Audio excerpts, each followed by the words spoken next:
खरगोश की चतुराई किसी घने वन में एक बहुत बड़ा शेर रहता था। वह रोज शिकार पर निकलता और एक ही नहीं, दो नहीं, कई कई जानवरों का काम तमाम देता।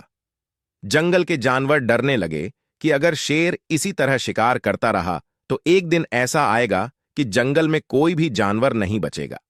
सारे जंगल में सनसनी फैल गई। शेर को रोकने के लिए कोई ना कोई उपाय करना जरूरी था। एक दिन जंगल के सारे जानवर इकट्ठा हुए और इस प्रश्न पर विचार करने लगे। अंत में उन्होंने तय किया कि वे सब शेर के पास जाकर उनसे इस बारे में बात करें। दूसरे दिन जानवरों के एक दल शेर के पास पहुंचा। उनके अपनी ओर आते देख शेर घबरा गया और उसने गरज कर पूछा, क्या बात है? तुम सब यहां क्यों आ रहे हो? जानवर दल के नेता ने कहा, महाराज, हम आपके पास निवेदन करने आए हैं। आप राजा हैं और हम आपकी प्रजा। जब आप शिकार करने निकलते हैं तो बहुत जानवर मार डालते हैं। आप सबको खा भी नहीं पाते। इस तरह से हमारी संख्या कम होती जा रही है। अगर ऐसा ही होता रहा तो कुछ ही दिनों में जंगल में आपके सिवाय और कोई भी नहीं बचेगा। प्रजा के बिना राजा भी कैसे रह सकता है? यदि हम सभी मर जाएंगे तो आप भी राजा नहीं रहेंगे। हम चाहते हैं कि आप सदा हमारे राजा बने रहें। आपसे हमारी विनती है कि आप अपने घर पर ही रहा करें। हर रोज स्वयं आपके खाने के लिए एक जानवर भेज दिया करेंगे। इस तरह से राजा और प्रजा दोनों ही चैन से रह सकेंगे। शेर को लगा कि जानवरों की बात में सच्चाई है। उसने पल भर सोचा, फिर बोला, अच्छी बात नहीं है। मैं तुम्हारे सुझाव को मान लेता हूं, लेकिन याद रखना, अगर किसी भी दिन तुमने मेरे खाने के लिए पूरा भोजन नहीं भेजा तो मैं जितने जानवर चाहूंगा मार डालूंगा। जानवरों के पास तो और कोई चारा नहीं, इसलिए उन्होंने शेर की शर्त मान ली और अपने अपने घर चले गए। उस दिन से हर रोज शेर के खाने के लिए एक जानवर भेजा जाने लगा। इसके लिए जंगल में रहने वाले सब जानवरों में से एक एक जानवर बारी बारी से चुना जाता था। कुछ दिन बाद खरगोशों की बारी भी आ गई। शेर के भोजन के लिए एक नन्हे से खरगोश को चुना गया। वह खरगोश जितना छोटा था उतना ही चतुर भी था। उसने सोचा, बेकार में शेर के हाथों मरना मूर्खता है। अपनी जान बचाने का कोई न कोई उपाय अवश्य करना चाहिए और हो सके तो कोई ऐसी तरकीब ढूंढनी चाहिए जिसे सभी को इस मुसीबत से सदा के लिए छुटकारा मिल जाए। आखिर उसने एक तरकीब सोच ही निकाली। खरगोश धीरे धीरे आराम से शेर के घर की ओर चल पड़ा। जब वह शेर के पास पहुंचा तो बहुत देर हो चुकी थी। भूख के मारे शेर का बुरा हाल हो रहा था। जब उसने सिर्फ एक छोटे से खरगोश को अपनी ओर आते देखा तो गुस्से से बौखला उठा और गरज कर बोला, किसने तुम्हें भेजा है? एक तो पिद्दी जैसे हो, दूसरे इतनी देर से आ रहे हो। जिन बेवकूफों ने तुम्हें भेजा है मैं उन सबको ठीक करूंगा। एक एक का काम तमाम न किया तो मेरा नाम भी शेर नहीं। नन्हे खरगोश ने आदर से जमीन तक झुककर, महाराज, अगर आप कृपा करके मेरी बात सुन लें तो मुझे या और जानवरों को दोष नहीं देंगे।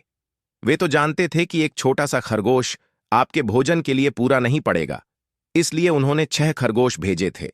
लेकिन रास्ते में हमें एक और शेर मिल गया। उसने 5 खरगोशों को मारकर खा लिया।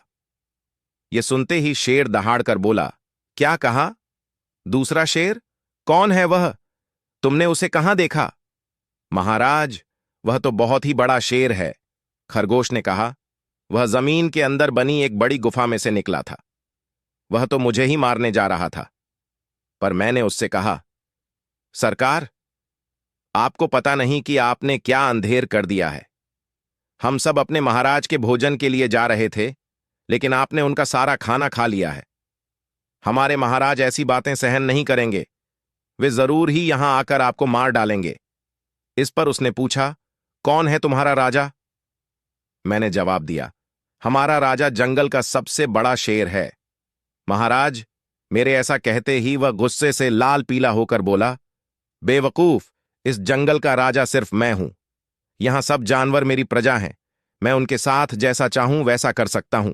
जिस मूर्ख को तुम अपना राजा कहते हो, उस चोर को मेरे सामने हाजिर करो। मैं उसे बताऊंगा कि असली राजा कौन है। महाराज, इतना कहकर उस शेर ने आपको लिवाने के लिए मुझे यहां भेज दिया। खरगोश की बात सुनकर शेर को बड़ा गुस्सा आया और वह बार बार गरजने लगा। उसकी भयानक गरज से सारा जंगल दहलने लगा। मुझे फौरन उस मूर्ख का पता बताओ, शेर ने दहाड़ कर कहा। जब तक मैं उसे जान से न मार दूंगा मुझे चैन नहीं मिलेगा। बहुत अच्छा महाराज, खरगोश ने कहा। मौत ही उस दुष्ट की सजा है। अगर मैं और बड़ा और मजबूत होता तो मैं खुद ही उसके टुकड़े टुकड़े कर देता। चलो, रास्ता दिखाओ, शेर ने कहा। फौरन बताओ किधर चलना है। इधर आइए महाराज, इधर।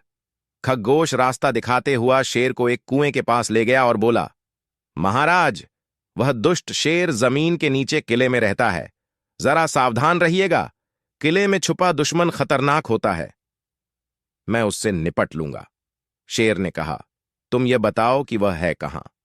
पहले जब मैंने उसे देखा था तब तो वह यहीं बाहर खड़ा था। लगता है आपको आता देखकर वह किले में घुस गया। आइए मैं आपको दिखाता हूं।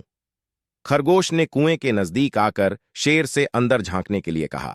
शेर ने कुएं के अंदर झांका तो उसे कुएं के पानी में अपनी परछाई दिखाई दी। परछाई को देखकर शेर जोर से दहाड़ा। कुएं के अंदर से आती हुई अपने ही दहाड़ने की गूंज सुनकर उसने समझा कि दूसरा शेर भी दहाड़ रहा है। दुश्मन को तुरंत मार डालने के इरादे से वह फौरन कुएं में कूद पड़ा। कूदते ही पहले तो वह कुएं की दीवार से टकराया, फिर धड़ाम से पानी में गिरा और डूबकर मर गया। इस तरह चतुराई से शेर से छुट्टी पाकर नन्हा खरगोश घर लौटा। उसने जंगल के जानवरों को शेर के मारे जाने की कहानी सुनाई। दुश्मन के मारे जाने की खबर से सारे जंगल में खुशी फैल गई। जंगल के सभी जानवर खरगोश की जय जयकार करने